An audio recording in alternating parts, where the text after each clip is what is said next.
Hi guys, good evening. At sa video na to ay bibigyan ko ng konting tip paano nga ba magkaroon ng organic sales o paano nga ba yung organic ads natin. Paano siya ba nag-work. So, ayun, bibigyan ko ng tip paano ko ginagawa yung ating business kahit hindi tayo nag-run na ads or kahit wala tayong run na ads is pwede pa rin tayo magkaroon ng benta or magkaroon ng referral through organic. Okay? So, ayun, pasensya na. Medyo gabi na kaya ganito yung aking boses. Pero, ayun, sisikapin ko ngayon na turuan kayo at bigyan kayo ng konting idea paano ko nga ba ginagawa yung business ko. Even ito na yung ginagawa ko nung hindi pa ako nag-run ng ads. And naging effective din siya sa akin. And ngayon, medyo nag-work pa rin naman siya. Pero hindi rin siya ganun na tulad dati. Kasi nga nauso na rin yung FB ads. So ayun na yung nagiging patok ngayon. And ayun, nagbabago talaga. Pero pwede niyo itong gawin just in case na tulad niyan, ayaw niyong invite yung mga kakalala nyo o yung mga KKK nyo, kakalala, kamag-anak, kaibigan, pero gusto nyo magkaroon ng benta or sales dyan sa business nyo. Magkaroon kayo ng direct dun sa business nyo para kumita kayo ng extra income. At para na rin magawa nyo yung business nyo. So, ayun. Paano ko nga ba ginagawa yung organic ads? So, ganito muna. So, meron siyang step na kailangan mo munang gawin para mag-work siya. Okay? So, yung unang step na gagawin mo is kailangan mo muna mag-self-branding. So, sinend ko sa GC kung paano i-apply yung self-branding. Basahin mo na lang and then, ayun, sundan mo na lang yung mga nakalagay doon kung paano nga ba ginagawa yung self-branding. So, syempre, kailangan natin mag-self-branding kasi nga, yung Facebook account natin, ayan kasi, yung makikita ng tao sa atin. Okay? So, ayun nga, nagbabrand tayo, kailangan makikita ng tao na negosyante tayo. Okay? Para makuha natin yung trust nila and then, kapag nagtiwala sila sa atin, automatic, pwede silang bumili nung ino-offer natin. Okay, pwede sila mag-join din sa business opportunity na ino-offer mo. Okay, so kailangan naka-branding ka. Ayan. So, nakalagay naman doon sa self-branding paano siya gawin. So, sundan mo na lang. So, once nakapag self-branding ka na, ang next step na gagawin mo is mag-a-add ka na ng 5,000 people, okay, doon sa iyong account. Ngayon, sino ba yung mai-add mo doon? Lahat ba? Syempre, hindi. Pipili ka lang ng mga tao na magiging audience mo dun sa iyong organic ads. Okay, sa iyong mga post.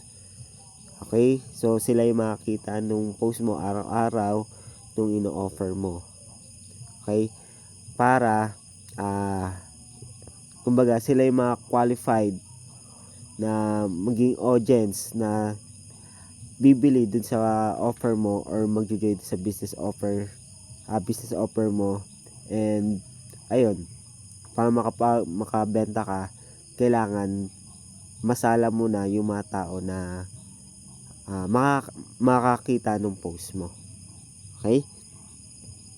So, sino nga ba yung mga tao na yun? So, number 1 is yung mga tao interested dun sa business mo or dun sa yung mga tao na interested pagdating sa pagninegosyo. Okay? Pangalawa is yung OFW. So, sila yung mga pwede mong targetin na maging audience or sila yung mga tao na i-add mo na magiging audience dun sa yung business o dun sa ino-offer mo. So, ang tanong, paano nga ba sila mahanap at saan sila tumatambay? Okay? So, mahanap mo sila dito, search mo lang dito. Kunyari ito, OFW. So, ayan. So, makikita mo dito yung mga nagpo-post, sa mga OFW. Tapos may mga nagko-comment. Ayan. So, karamihan dyan may OFW. Piliin mo na lang yung mga pwede mong add. So, bago ka mag-add pala ng mga tao dyan, syempre, magko-comment ka muna. Ayan. So, magko-comment ka muna dito. So, comment ka muna dito. Ayan. So, anong purpose ng comment mo? Para makita nung mga nag-comment din na nakapag-engage ka sa kanila. Okay? Or nag-engage ka dun sa post. And then, di na sila magugulat na kapag inad mo sila, na hindi ka nila basta i-reject. Kumbaga, nakita na nila na isa ka sa mga nag-comment, nagkaroon na sila ng idea na kung sino ka. Okay? Parang ganun siya. So, wag ka munang mag-a-add na nag-comment dito. Sample, ito si Mark. Ayan. So, hindi natin siya maklik. So, try natin dito. Ayan. So, hindi natin maklik ayan. So, bago natin sila i-add, kailangan is makita mo na nila na nag-engage ka dun sa post. Okay? Para maiwasan natin yung rejection. Hindi na pag-accept ng friend request mo. Okay? So, yan siya. So, next, kunyari, nakuha na natin dyan. Ayan. So, si Jackie De La Cruz. Okay? Pag inad mo yan, view natin. Medyo mabagal lang internet. And so, follow natin. So, pwede sila i-follow kung naka professional mood sila. Okay? Kasi, ayun nga, pag professional mood, yan, parang Facebook page na rin.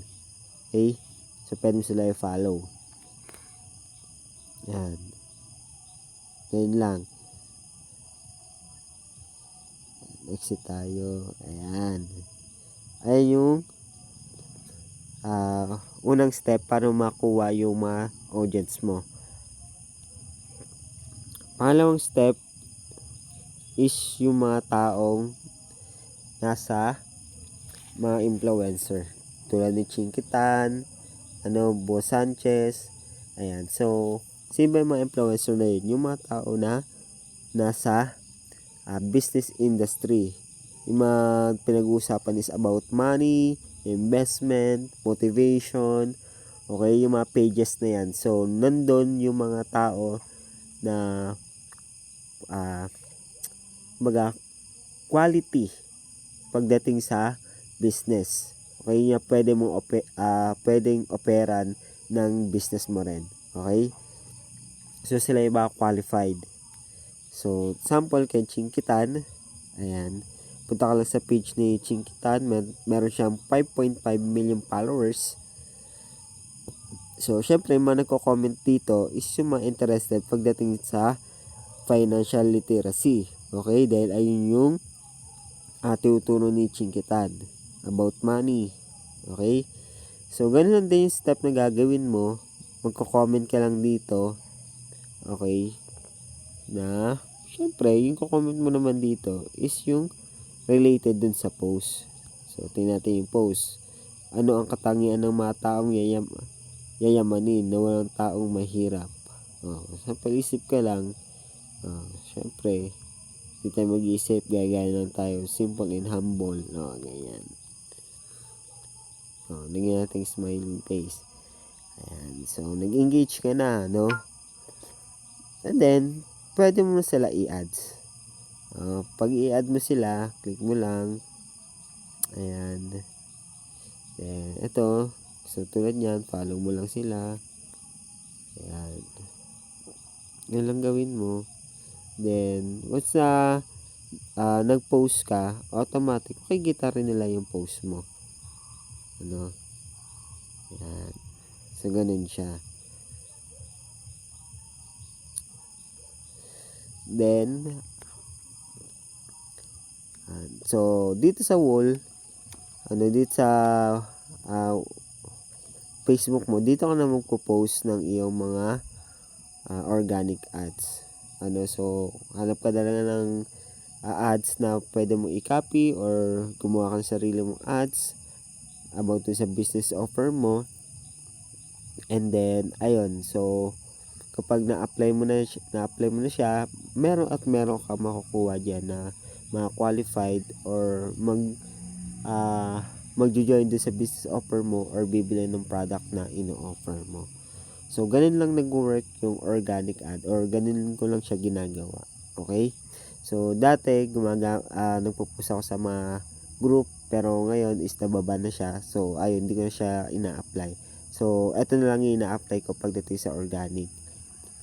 So, eto lang naman yung short tips ko sa iyo kung gusto mo magkaroon ng sales. Kahit hindi ka pa marunong mag-run ng ads. And kailangan lang kasi dito is tiyaga lang talaga. Okay? Consistent ka lang dito sa pagpo-post. Syempre, iba-branding mo yung sarili mo, iba-brand mo yung offer mo. Kailangan maging consistent ka. So, yun lang guys. I hope na may nakuha kayong konting idea paano ko ginagawa ng aking organic sales. So, kung ikaw isa ka sa mga direct ko, malamang isa ka sa mga naging qualified na target market ko kung bakit nandito ka sa business opportunity na meron tayo ngayon. So ibig sabihin kung nag-work sa akin, possible na mag-work din sa inyo. Okay?